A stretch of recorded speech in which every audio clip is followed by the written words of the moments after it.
नमस्कार.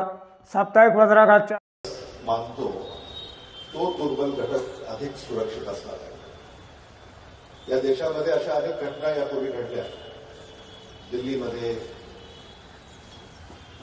हैदराबादमध्ये, कोपर्डीमध्ये, पुण्यामध्ये, आणि जे कायदे आपल्याला करणं आवश्यक आहे त्याची चर्चा गेली अनेक वर्ष सुरू आहे. म्हणजे असं कृत्य एखाद्याने केलं तर त्याला फाशीची शिक्षा झाली पाहिजे, पावलं उचलावी लागतील. अभिमन्यू पवार यांनी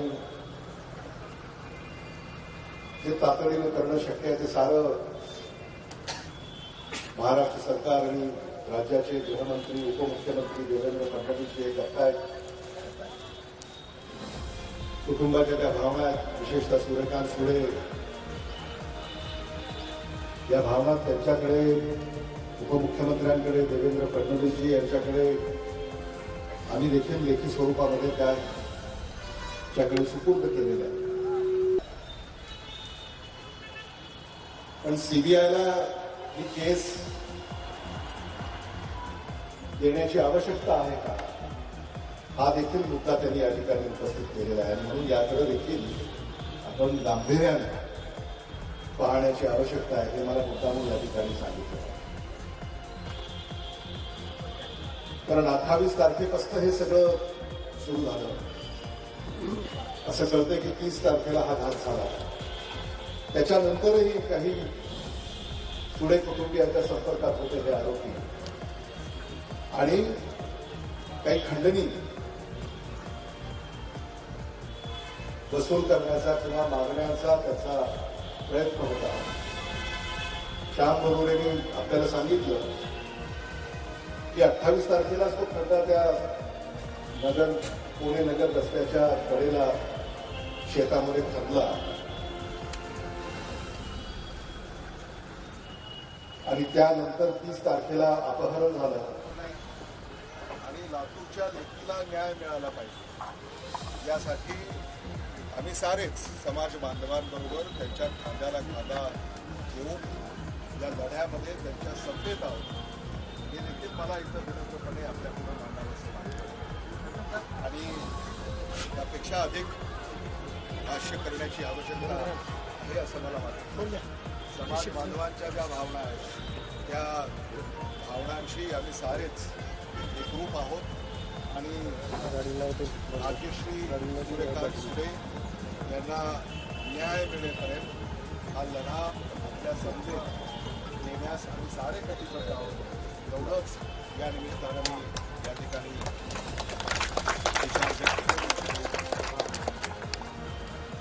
सुळे कुटुंबीय आणि समाज बांधव यांच्या या दुःखामध्ये आम्ही सारे सहभागी आहोत. भाग्यश्री सूर्यकांत सुळे यांच्या आत्म्यास शांती लाभो, त्यातून बाहेर पडण्यामध्ये त्यांना ईश्वर शक्ती देवो, हीच ईश्वर शक्ती या निमित्ताने प्रार्थना करतो आणि थांबतो. सगळ्यांनी खाली बसायचंय, कोणी तुटू नका. यानंतर आपल्या जे तिन्ही माननीय आमदार महोदय आहेत त्यांना आपल्या महिलांच्या वतीनं निवेदन देण्यात येत आहे. आपल्या ज्या भावना आहेत त्या भावना निवेदनाच्या माध्यमातून त्यांच्याकडे देण्यात येणार आहे. आणि त्यानंतर 2 मिनिटाची स्तब्ध राहून श्रद्धांजली अर्पित केली जाणार आहे. त्यानंतरच आपण सगळ्यांनी बाहेर पडायचंय. कुणीही आपली जागा सोडू नये आणि उठू नये.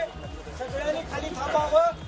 सगळ्या पुरुष आमच्या बांधवांना विनंती आहे, सगळ्यांनी बाजूला व्हावं.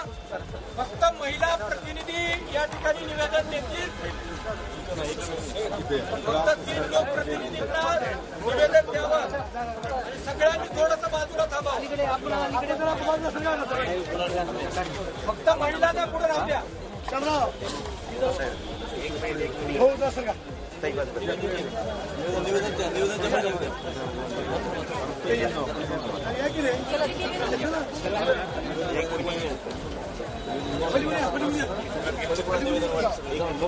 पुरुष मंडळी मागे या, फक्त महिलांना खाली द्या आता. मोबाईल थोडा खाली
आहे